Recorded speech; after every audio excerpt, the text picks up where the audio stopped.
Comment réagir à l'annonce de tarifs d'importation américains? Dans un contexte d'incertitude économique croissante, la Fédération des chambres de commerce du Québec s'inquiète des répercussions des tarifs annoncés par Donald Trump. Valentine Palma, directrice générale de la Chambre de commerce et d'industrie de la Baie des Chaleurs, nous parle des impacts pour les entreprises régionales et des actions nécessaires. Et que déjà, à savoir dans un premier temps, c'est que je pense que l'administration Trump se sert un peu de ce prétexte-là comme outil de pression en vue des négociations à venir l'année prochaine pour l'accord Canada-États-Unis-Mexique. Donc, je pense que ça met un peu la table. Je pense qu'il essaye un petit peu de déstabiliser le gouvernement canadien de ce côté-là. Nous, c'est sûr que ça pourrait avoir une incidence assez importante parce qu'à savoir que 73% de nos exportations totales vont vers les États-Unis et 79% de nos exportations manufacturières vont vers les États-Unis. Donc là, de ce côté-là, on voit déjà qu'on est quand même omniprésent sur la scène des États-Unis. Puis c'est une des premières recommandations, je pense, qui est bonne à faire, c'est que les entreprises qui travaillent essentiellement avec les États-Unis, je pense qu'il va être très important de se diversifier, puis d'aller essayer de chercher et développer davantage les marchés locaux, donc au Québec et au Canada notamment. Ça serait vraiment important. Puis d'autre part, pour ceux qui travaillent déjà avec des entreprises aux États-Unis, ben peut-être de revoir les contrats puis d'essayer d'extensionner peut-être certains contrats pour essayer de sécuriser certains marchés. Parce que ce que je comprends, c'est que aux États-Unis, il y a comme une volonté de vouloir avoir une stratégie d'avoir une certaine forme d'indépendance au niveau d'économie locale. Est-ce que ça veut dire que ça permet, le Canada devrait peut-être opter, j'entends avec ce que tu réponds, qu'il faudrait qu'on prenne un peu une voie similaire pour justement pas subir justement les conséquences et des variations quand il y a des changements comme ça de gouvernement? Oui, effectivement. Ben, je pense que d'ailleurs, leur slogan, c'était acheter américain. Donc, je pense que de cette façon-là, ils essayent de pousser davantage les entreprises à travailler avec les États-Unis à l'intérieur. Fait que je pense qu'effectivement, ça serait peut-être une bonne stratégie nous-mêmes à appliquer par la suite. Est-ce qu'il y a des produits ou des secteurs de l'économie, justement, on va parler peut-être québécoise, mais aussi ce qui nous concerne en Gaspésie, qui pourraient être plus touchés par cette mesure? Oui, effectivement, ben, il y a plusieurs secteurs, mais je pense que ceux qui nous toucheraient davantage en Gaspésie, ça serait surtout le bois d'œuvre, le contreplaqué, l'électricité, puis également les pièces ou les pales, comme on l'a vu avec LM Wind Power. Je pense qu'ils travaillent énormément avec eux. Donc ça, c'est vraiment les secteurs majeurs, je pense, de notre côté en Gaspésie.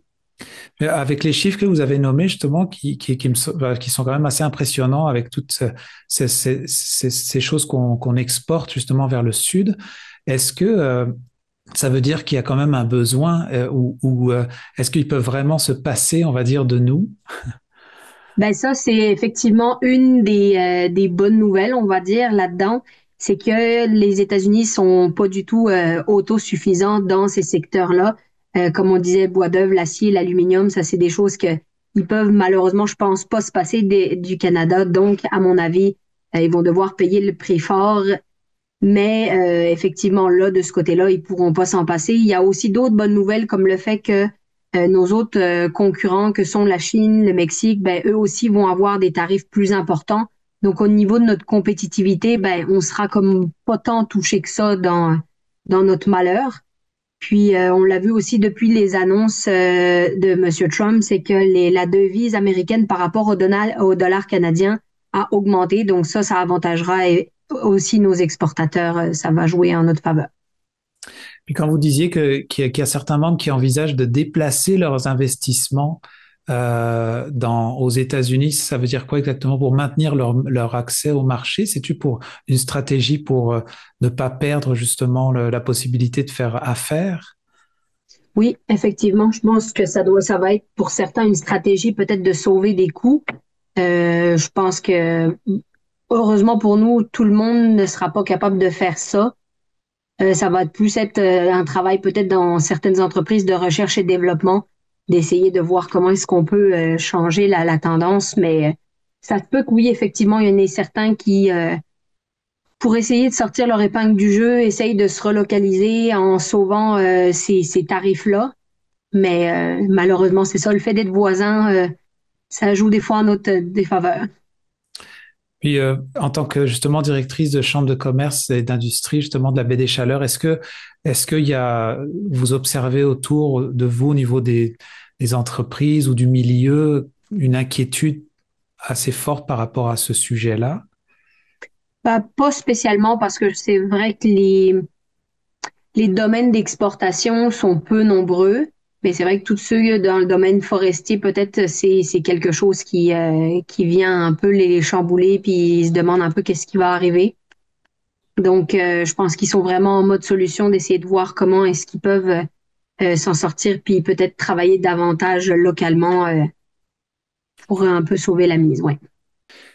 Alors, c'est vrai que j'en parle souvent avec d'autres analystes. Alors, des fois, il y a le sujet du transport en général en Gaspésie, c'était quand même un sujet qui est assez, dans le fond, il y a différents volets, que ce soit le chemin de fer, les accès routiers, mais aussi l'aviation.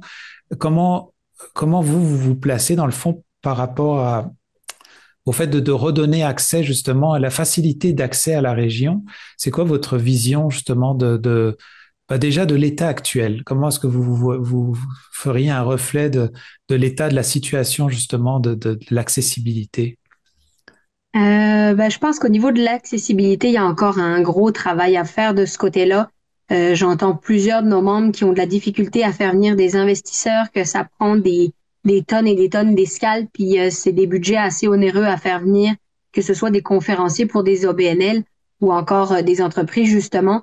Je pense que le transport aérien, on se le cachera pas, surtout en région, c'est un pilier fondamental dans le développement économique, que ce soit pour renforcer les liens d'affaires, pour attirer des investisseurs ou même encore pour favoriser la mobilité des travailleurs. Puis de ce côté-là, je pense qu'on a encore un gros travail à faire, ne serait-ce que d'ouvrir la possibilité d'avoir les billets à 500 dollars, pas seulement qui sont en provenance ou à destination de Montréal puis Saint-Hubert, parce que c'est pas le centre du monde non plus.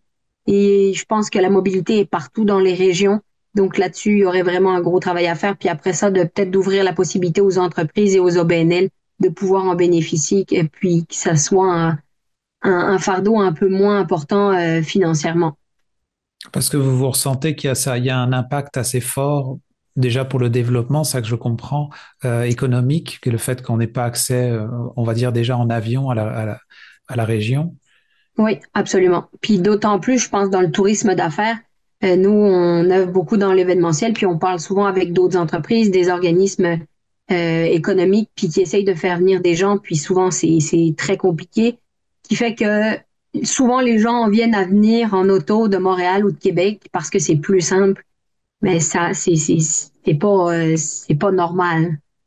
Est-ce qu'il en va de même? Je pense, là, on parlait de l'aviation, mais je sais qu'en ce moment, on essaie de développer, je sais qu'il y a des aspects qui ont plus un lien plus avec le tourisme, et il y a un côté qui est un volet, là, comme vous souleviez, qui est au niveau des investisseurs. Euh, Est-ce que le retour, on va dire, du train serait déjà quand même déjà de bon augure, j'imagine, pour la région? Oui, je vous dirais que même toute forme de transport qui pourrait aider à la mobilité à l'intérieur des personnes ou des entrepreneurs, des professionnels, je pense que ça aiderait. Puis le train, ça serait déjà un très bon pas en avant. Même au niveau environnemental, ça serait encore plus intéressant. Le train, on peut le voir avec souvent certaines études, par nombre de passagers, c'est pas mal plus intéressant que par véhicule ou par bus. Puis c'est ça, au niveau des marchandises, des personnes, ça aiderait beaucoup à continuer d'aider à la vitalité économique. Ben, c'est plus peut-être au niveau de la modernisation puis la réparation, en fait, du maintien des infrastructures aéroportuaires. Je pense que récemment, la FCCQ a fait une étude là-dessus, puis on voit qu'il y a un déficit assez flagrant dans le maintien des actifs. Ça, je pense que ce serait une bonne stratégie au lieu d'attendre que nos aéroports tombent en ruine puis de devoir en reconstruire d'autres. Je pense que ça serait vraiment très important de pouvoir leur donner un peu d'amour maintenant avant qu'il en soit trop tard, puis que finalement les compagnies aériennes nous disent qu'ils sont plus capables de les utiliser à cause de leur désuétude. Parce que pour justement que les gens comprennent bien, j'allais dire, qui tire les ficelles un peu là-dedans pour que ça se maintienne ou que ça se maintienne pas.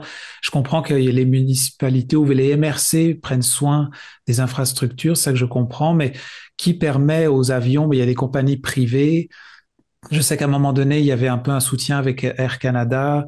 Enfin bref, qui peut Aussi décider à en un moment donné que Gaspésie, il ça, n'y a pas un aéroport qui est pareil. Si on prend l'aéroport de Bonaventure, si je dis pas de bêtises, je pense que c'est le ministère des Transports. Après ça, Gaspé, c'est une autre chose encore. Fait qu'il y a comme, c'est ça le problème, c'est qu'il y a beaucoup de joueurs là-dedans. Donc, il y a les compagnies privées qui, eux, doivent s'assurer d'avoir assez de volume pour continuer puis d'assez d'achalandage pour continuer de voler. Mais là, après ça, s'ils n'ont pas d'aide du gouvernement provincial ou fédéral, ben des fois, ça se peut qu'ils coupent certaines fréquences. Donc, des fois, c'est ça qui arrive assez souvent.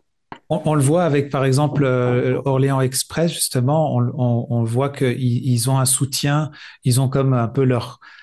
Ou en tout cas, je comprends qu'il y a comme une aide du gouvernement pour qu'ils puissent maintenir un service jusqu'à Québec, mais ils gagnent leurs sous quand même avec d'autres services qu'ils font ailleurs, avec d'autres trajets. Est-ce que ça pourrait Mhm. être vu de même avec l'aviation?